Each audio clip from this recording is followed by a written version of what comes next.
Hi friends, welcome to Telugu journey channel.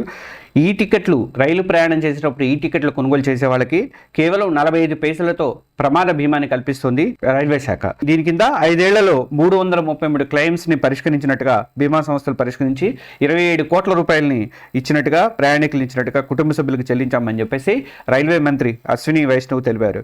అయితే ప్రయాణికులు online లేదా రిజర్వేషన్ కౌంటర్ల దగ్గర తీసుకున్న టికెట్ మీద ఓటీఐఎస్ అని ఉంటుంది, ఐచ్ఛిక ప్రమాణ బీమా పథకం అని ఉంటుంది. దాన్ని ఎంపిక చేసుకోవాలి, కంపల్సరీగా దానికి టిక్ పెట్టాలి. టిక్ పెట్టుకుంటేనే ఆ రైలు ప్రమాదం జరిగితే ఆ కుటుంబ సభ్యులకు పరిహారం అనేది వస్తుంది. విడిగా ఎలాంటి దరఖాస్తులు కానీ పత్రాలు కానీ డాక్యుమెంట్లు కానీ ఏమీ అవసరం లేదు.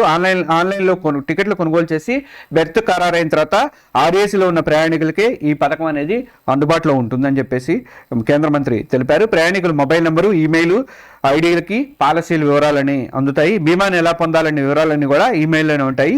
ప్రయాణికులు డైరెక్ట్గా క్లెయిమ్ చేసుకోవాలని చెప్పేసి వైష్ణవ్ తెలిపారు. ఇది మాత్రం మీరు టికెట్ బుకింగ్ చేసుకున్నప్పుడు, ఈ టికెట్లకు బుక్ చేసుకునేటప్పుడు కానీ రిజర్వేషన్ కౌంటర్ల దగ్గర బుక్ చేసుకున్నప్పుడు కానీ కంపల్సరీగా దానికైతే టిక్ పెట్టండి. ఓటీఐఎస్ అంటే ఐచ్ఛిక ప్రమాణ బీమా పథకానికి మాత్రం టిక్ పెట్టడం మాత్రం మర్చిపోకండి. Thank you.